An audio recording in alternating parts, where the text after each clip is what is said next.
আসসালামু আলাইকুম রহমতুল্লাহ ওবরাকাতু। প্রিয় দর্শক, আজকে যে বিষয়টি নিয়ে কথা বলবো সেই বিষয়টি হলো কিভাবে আপনি আপনার কম্পিউটারকে ভাইরাস মুক্ত করবেন। অর্থাৎ আপনার কম্পিউটারকে একটি মাত্র ক্লিকের মাধ্যমে ভাইরাস মুক্ত রাখতে পারেন, অথবা আপনার কম্পিউটারকে আপনি এক ক্লিকের মাধ্যমে পুরোপুরি রিফ্রেশ করতে পারবেন। আমরা সেই সেটিং সহ সবগুলো স্টেপ আপনাদেরকে দেখাবো। এই বিষয়টি দেখার জন্য ভিডিওটি না টেনে পুরোপুরি দেখবেন। যারা আমার চ্যানেলে নতুন আছেন তারা আশা করি সাবস্ক্রাইব করবেন, আর যারা অলরেডি সাবস্ক্রাইব করেছেন তাদের জন্য শুভকামনা রইল। চলুন আমরা শুরু করছি। স্টেপ 1, প্রথমে কম্পিউটারের স্টার্ট বাটনে ক্লিক করব। ক্লিক করে লিখতে হবে রান। লেখার পরে স্ক্রিনে এরকম রান লেখার পরে এরকম স্ক্রিনে একটি মেনু চলে আসবে। আমরা এই মেনুতে ক্লিক করব। ক্লিক করার পরে আমরা কিবোর্ডের শিফট বাটন প্রেস করে ধরে রেখে পার্সেন্টেজে ক্লিক করব। তারপরে লিখব টেম্প। তারপরে আবার শিফট বাটন চেপে ধরে আবার পার্সেন্টেজ দেব। এরপরে ওকে বাটনে প্রেস করব। দেখেন আমি ওকে বাটনে প্রেস করার পর আমার স্ক্রিনে কিছু অপ্রয়োজনীয় ফাইল কিবোর্ডের কন্ট্রোল বাটন প্রেস করে ধরে রেখে এতে প্রেস করবেন। অর্থাৎ এটাকে আমরা মার্ক করে নিলাম। এখন ডিলিট বাটনে প্রেস করলে এগুলো ডিলিট হয়ে যাবে। কিছু ফাইল থাকবে যেগুলো আমরা চাইলেও ডিলিট করতে পারবো না, সিস্টেমের ভিতরে থেকে যাবে। আমরা এগুলো দেখেন অনেকগুলোই ছিল, সেগুলো এখন ডিলিট হয়ে গেছে এবং অল্প কিছু আছে এগুলো আমরা চাইলেও পারবো না। এগুলো থেকে যাবে, কিন্তু তারপরেও আমাদের কম্পিউটারটা অনেকটাই এখন স্পিড পাবে। স্টেপ 2, আবার আমরা স্টার্ট বাটনে ক্লিক করব। ক্লিক করে লিখব রান, রান। রান লেখার পরে স্ক্রিনে আমাদের সামনে এই মেনুটি চলে আসবে। আবার আমরা এটাকে ক্লিক করব। ক্লিক করে এখানে দেখেন আমরা এখন লিখব ফ্রি। এই কথাটি লিখে ওকে বাটন প্রেস করব। প্রেস করলে আমার কম্পিউটারটা রিফ্রেশ হয়ে যাবে। কম্পিউটারটা একটু রিফ্রেশ হয়ে গেল। আমরা খুব সহজেই এটা করতে পারলাম।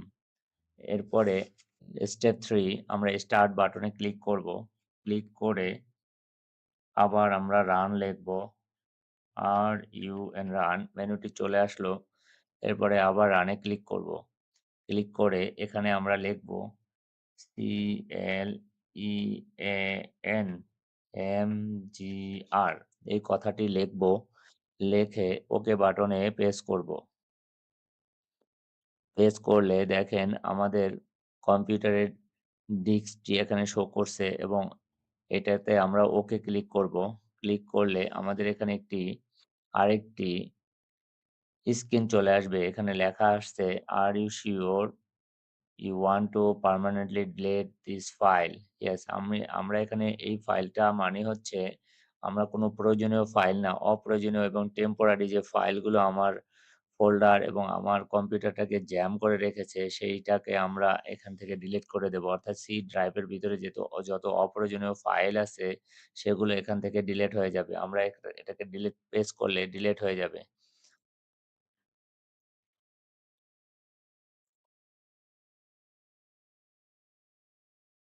স্টেপ 4, আমরা স্টার্ট বাটনে ক্লিক করব। ক্লিক করে লিখব disk D I S disk disk clean up. এইখানে একটি মেনু চলে আসবে, দেখেন ডিস্ক ক্লিন আপ। এখানে আমরা ক্লিক করব। ক্লিক করার পরে দেখেন আমাদের এই সি ড্রাইভ যে আছে, আমাদের যে ডিস্কটা আছে এই ডিস্কটা এখন ক্লিন হবে। আমার এখানে একটি সি ড্রাইভ আছে, আমি এই ড্রাইভটাকে ক্লিন করে ফেললাম। স্টেপ নাম্বার 5, কিভাবে কম্পিউটারকে আপনারা অটো রিফ্রেশ করবেন সেটি আমরা এখন দেখাবো। সেই ক্ষেত্রে আপনারা কম্পিউটারে স্ক্রিনে গিয়ে মাউসের ডান পাশে ক্লিক করবেন। ক্লিক করে নিউতে ক্লিক করবেন। ডান পাশে এরকম টেক্সট ডকুমেন্ট লেখা থাকবে, সেটাতে ক্লিক করবেন। এখানে একটি ফাইল দেখা যাচ্ছে। আমরা এটাকে ডাবল ক্লিক করে ওপেন করব। ওপেন করে এখানে কিছু কথা লিখব। এই কথাগুলো আপনারা লিখবেন। E C space O double F off, enter press করে লিখতে হবে CD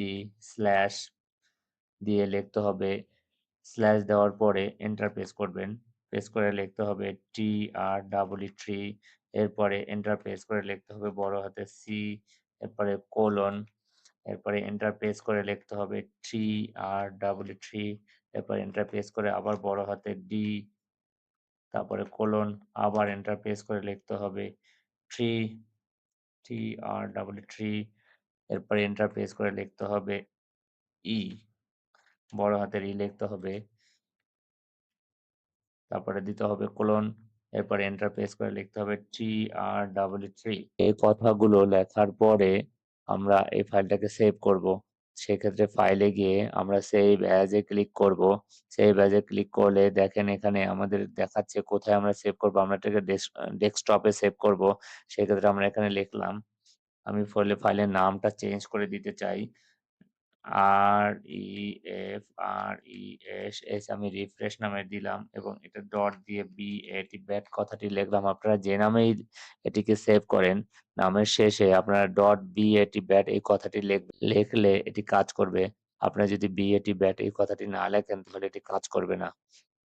সেভ এ ক্লিক করার সাথে সাথেই দেখেন আমার কম্পিউটারে আরেকটি ফোল্ডার চলে আসছে। এটা এখন আমরা যদি রিফ্রেশ করি, যে রিফ্রেশ নামে সেভ করেছি এটা এখানে চলে আসছে। আমরা এটাকে যদি ডাবল ক্লিক করি দেখেন এখানে একটি ক্লিক করলাম। ক্লিক করার সাথে সাথে দেখেন আমার কম্পিউটারটি কাজ করা শুরু করেছে, রিফ্রেশ হওয়ার, অটো রিফ্রেশ হয়ে যাবে। আপনারা এটি যেভাবেই আপনারা এটা আম সেভ করেন, অবশ্যই আপনারা BAT দিয়ে এটি সেভ করবেন। সেই ক্ষেত্রে আপনার এটি কাজ খুব সুন্দরভাবে করবে। আশা করি আপনারা এই ভিডিওটি দেখে আপনারা বিষয়টি বুঝতে পেরেছেন। অসংখ্য ধন্যবাদ ভিডিওটি শেষ পর্যন্ত দেখার জন্য। যারা এই ভিডিওটি পুরোপুরি দেখেছেন, আশা করি তারা নিজেরাই এখন আপনাদের কম্পিউটারকে আপনারা এক ক্লিকেই রিফ্রেশ করতে পারবেন। আসসালামু আলাইকুম ওয়া রাহমাতুল্লাহ ওয়া বারাকাতুহু।